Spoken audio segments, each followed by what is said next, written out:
Welcome, everyone. I'm Shayla Cook here on behalf of Cascade Water Alliance and the Cascade Gardener Program. Today, we are speaking with Ladd Smith on mulching to create healthy soils. Ladd Smith co-founded In Harmony Sustainable Landscapes with his business partner, Mark Guile, out of the lifelong passion for protecting the environment. In Harmony Sustainable Landscapes is a provider of organic-based landscape services in King, Snohomish, and Pierce counties. Welcome, Ladd. It's great to see you again. I really appreciate you having me on. I am so pumped up about mulching soils. I really think as gardeners, if we can focus on our soils, then we will find that all of our gardening chores are a lot easier. So that's why I say mulching soils is building soils the way Mother Nature does it, right? And really, in our weather patterns that we have in the Pacific Northwest, we need to be mulching on a regular basis because our mantra should be no bare soil. Bare soil leads itself to erosion and problems by having our hard Northwest rains pound that bare soil all the time. So our mantra then is no bare soil. The easiest way to do that is if we have a bare soil is to use mulch. It's just to cover up that soil with an organic matter. Our challenge is that a lot of times if we're dealing with substandard soils, we're almost down to hard pan or almost down to almost beginning again of trying to build soils. And in Mother Nature's world, she has to take eons and eons in order for moisture to beat the soil a little bit in and get a little bit of organic matter growing on that soil surface with a little bit of plants then growing on that soil surface. And because of those plants dying and adding organic matter to the soil profile changes over time. So it gets better and better and better over time as this organic matter layer on the soil surface expands and allows for better and better soils underneath and for more plant material. So again, in Mother Nature's world, this can be thousands and thousands of years. And we have the ability to accelerate this whole process by just mulching, by just putting organic matter over the soil surface. So what our goal should be in the Pacific Northwest is recreate the garden situation like we have in our forested situation, because we live in a temperate rainforest, which means that we have huge conifers in our temperate rainforest, which like for us is the hemlocks, the western red cedars, and the Douglas firs, those monster evergreen trees. And then there's an understory of usually deciduous trees underneath that, like vine maples and dogwoods and such like that. And then you'll have some more understory under that, like rhododendrons and azaleas, salal, and then you have ferns, and then you have moss, and you have all these layers that their main job is just to slow water down when we get our big rainstorm. And then it's all built on top of this organic matter layer that when anything falls out of any of these plant materials or even plants dying and stuff and just falling down into that environment, it's allowed to lay there, and the organisms underneath that soil are allowed to start breaking that down to build beautiful, beautiful soils. So really, in order to imitate this, we need to continually lay down organic matter on top of our soil surfaces in order to let those soil organisms break it down to a beautiful topsoil. So, what my mantra should be now, number one, no bare soils. Number two is that we need to be adding an annual layer of organic matter, not taking away organic matter, not raking leaves off and leaving bare soil, not removing all debris. Our jobs now are to bring debris in, to bring that organic matter back into our garden environments and lay it on top of our soil surface. So it doesn't really matter what it is, as long as it's an organic matter that when it breaks down, it's feeding the soil, then whatever we put down is going to be beneficial for those soils underneath it. So number one positive characteristic of good proper mulching is that we're soil building all the time. We are adding organic matter so those soil organisms can do their magic in order to build beautiful soils. So mulching in itself is one of the best things we can do in order to accelerate this soil building. And there's other positive characteristics of mulch is that having mulch, and we're usually talking about a 3-inch layer of mulch, so we have a pretty good layer of organic matter. But if we have about that size of a layer, it actually moderates soil temperatures year round. So it makes the soil's warmer in the winter and keeps the soils cooler in the summer. So instead of having huge fluctuations in our temperatures, it keeps them and moderates those soils, and roots are a lot happier that way. For us, especially trying to conserve water and trying to do the best that we can when we're using water in the summertime, if we have good mulches down, it'll actually slow down the evaporation from soil, from water moving through the soil, going out back into the environment. So it'll make water last longer in our soils and keep that water in that root system so plants can use it for a longer period of time, which means we can use less water to get the same results. And then the number one thing for me in the Pacific Northwest is that mulches are the number one thing we can do, especially good chunky ones like Mother Nature is, right? Branches fall down, leaves fall down. All those are big chunky materials that fall down, allow that water to hit it and then slow down and spread out to go into the soil down below and not create stormwater runoff. So we need the big chunky stuff on top in order to get it so that water will slow down and be able to percolate into the soil down below. So for gardening, mulching is what we should be doing. We should always be mulching. We should always be replenishing our mulch and focusing on making sure that we're doing good mulching to make all of our other garden practices a lot easier. So, a couple of my favorite ones. I love arborist chips.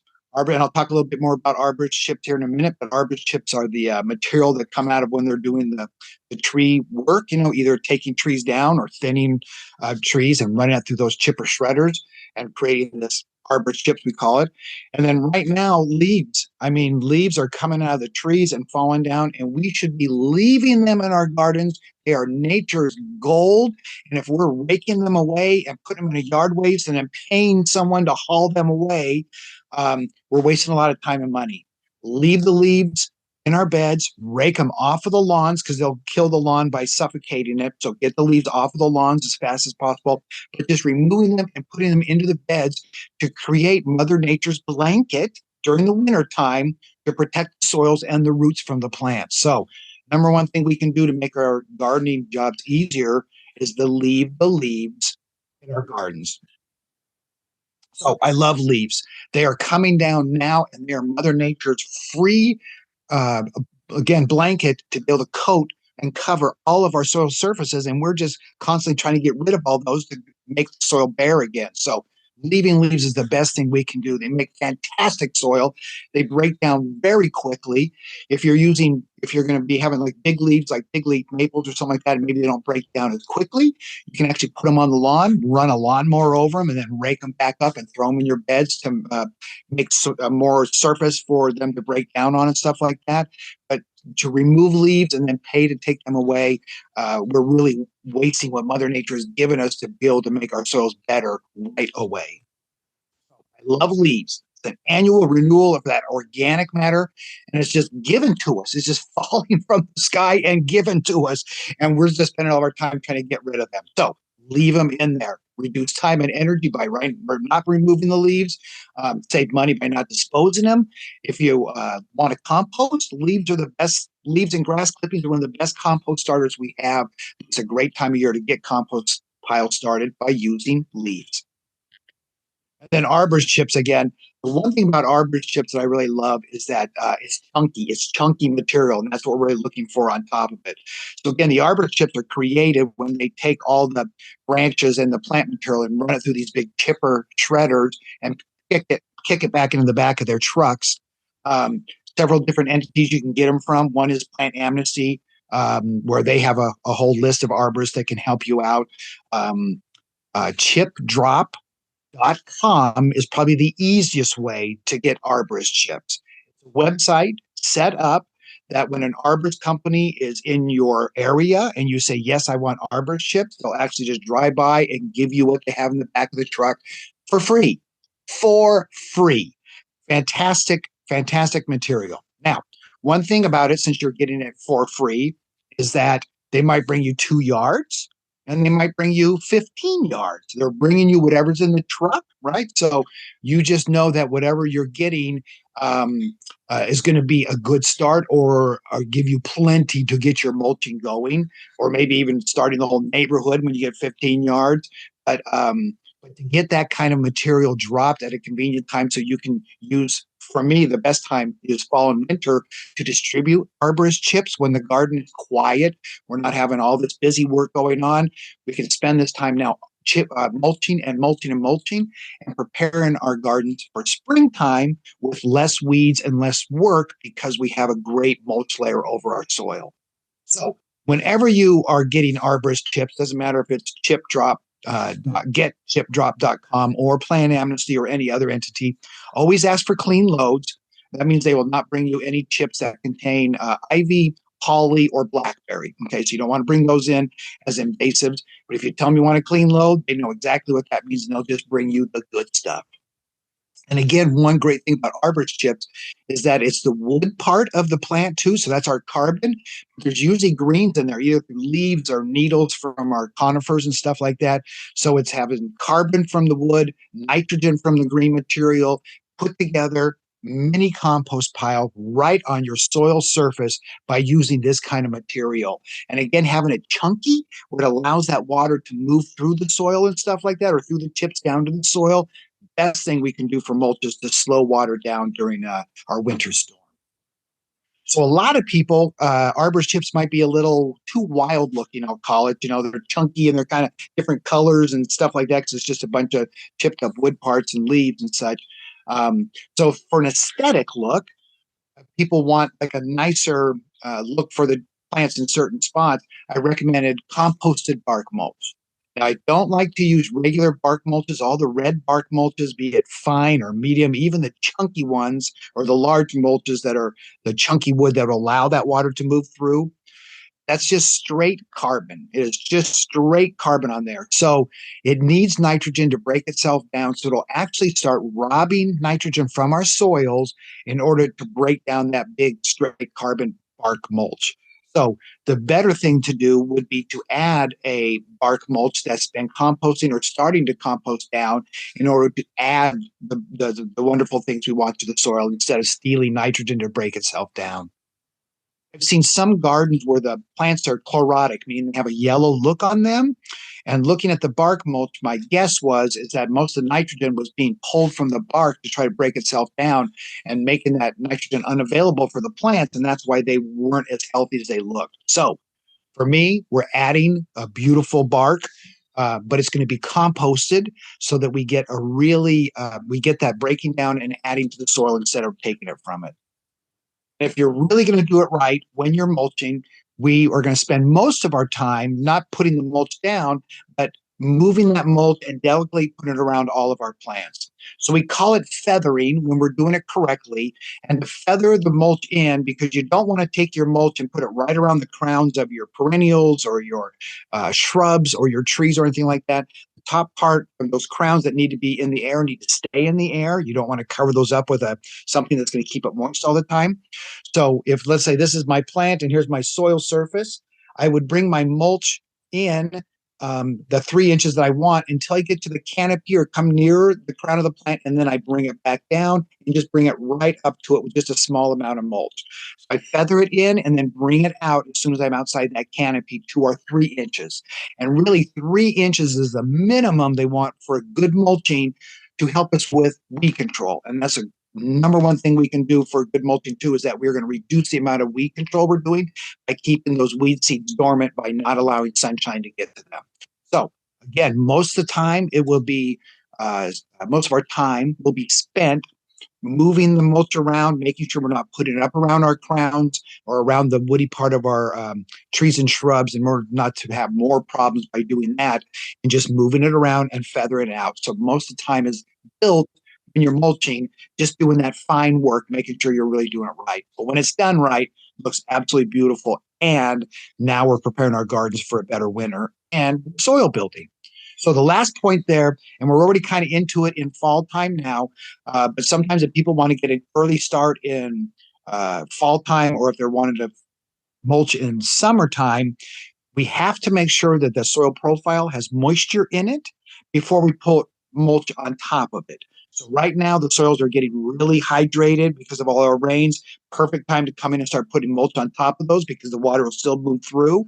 But if we allow our soils to get dry underneath and then we put mulch on top, we'll get an interface going on and that water will not be able to move to the soil correctly. So number one thing in fall or winter is make sure the soil profile is hydrated, full of moisture, and then we start applying our mulch on top and we will not have any problems. And again, not only are mulches good for roots and for evaporation and for water conservation, it's really the number one thing we can do for weed control. Because every time we go and we dig weeds with our, and I love this hori hori, this picture right here of the Japanese gardening knife, fantastic gardening tool for going in and getting deep roots and tough plants and getting them out of the ground. But every time we go do that, every time we're scraping around in our soil and disturbing that soil, we're bringing up weed seeds, very microscopic, most of them that we don't see, to the soil surface. So we go and we do some weeding. We come back 2 weeks later and we look and we go, oh my gosh, there's a bunch of weeds growing there again. And I just weeded that area. It's because when we disturb that soil, brought those weed seeds to the soil surface, they get sunshine. Their job is to immediately start germinating and start to protect that soil. So the best way that we can maneuver through that is to just, whenever we weed, you put mulch on top of that area after you weed it and you keep those dormant seeds dormant by not allowing sunshine to get to them. So we can weed, put a little bit of mulch down, and then you come out 2 weeks later and you go, that area is taken care of. I'll move on to my next area and I'll do a little weeding and put some mulch down. And you continue moving through your garden that way without having to go back to square one because one area always has weeds because we've weeded it and allowed that soil to be disturbed and those weed seeds to get going. So great way to keep your weeds down is not let those seeds germinate by keeping mulch on top of it. And then sheet mulching, if we have a big area that we want to redo and there's a lot of plant material, maybe it's grass, like a woody area like this where the grass is not successful anymore. Now it's just mossy or just we want to do something different because we want a better garden long term. Instead of either digging up all that plant material and removing it, or sometimes people will spray it with a weed killer, and then you still usually have to dig up some of those plants. Easiest thing to do is sheet mulch. Sheet mulching is just putting cardboard or newspaper on top of the plant material, and it doesn't get sunshine, and all that plant material will die underneath it over time. And then you can just come back, pull back some of that sheet mulch, dig some holes, put your new plants in there, and build a beautiful garden with a lot more ease without having to deal with all that plant material. So if you're going to do sheet mulching and you have either lawn or a bunch of undesirable plants that you want to attack this way, the best thing to do is hit them with a string line trimmer or a mower really low, really hard, because that puts the plant under a lot of stress because now you're removing a lot of its foliage. Then you sheet mulch on top of that, and the plant will not be able to recover from that because it doesn't have enough energy in its root system to recover from that injury and go through all that mulch.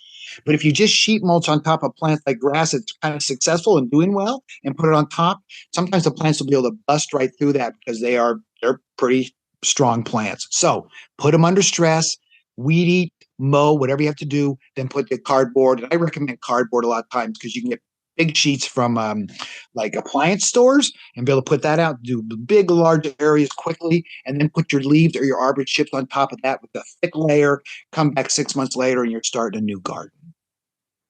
And really, for me, gardening should be fun, right? I mean, we spend way too much time just being busy in our yards all the time. And when I hear everybody say, "Oh, I got to go home and do yard work," and I don't want to do yard work, it's like because it's work. Gardening is supposed to be fun, and if we do it correctly, we spend more time enjoying our gardens instead of just working in our garden. So mulching should be fun. I already mentioned that wintertime, fall and winter is a great time to do it because the garden is quiet. So just to get a nice, day where it's like 30 or 40 degrees and the sun's down, it just feels good to be outside. To go out and do like 3 or 4 or 5 wheelbarrows of mulch to continue on our winter mulching is a great way to just be outside, enjoying the weather and getting our gardens prepared for springtime. So again, what we want to do, our number one goal is recreate this organic matter layer on top of all of our soil surface. And in Mother Nature's world in the forest, it can be pretty thick of just all this organic matter and big chunky stuff on top. And then when you dig down a little bit, it's smaller and darker and looks more earthy and stuff like that. And you dig down deeper, and it gets better and better. That's how we want to recreate the soils in our gardens. Chunky stuff on top, always putting stuff on top of it, and just let soil organisms turn it into beautiful soil down below.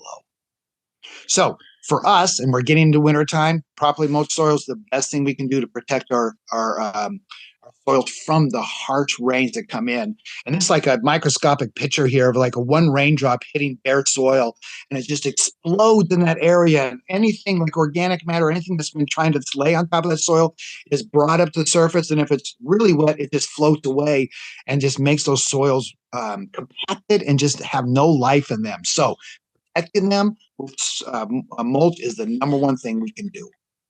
So again, mulching soils, building soils the way Mother Nature does it. Excellent, Lad. Thank you so much for your insight on mulching. We very much appreciate you. So thank you. Thank you, Jay. That was a great time. I hope everybody has a great gardening season. Same to you.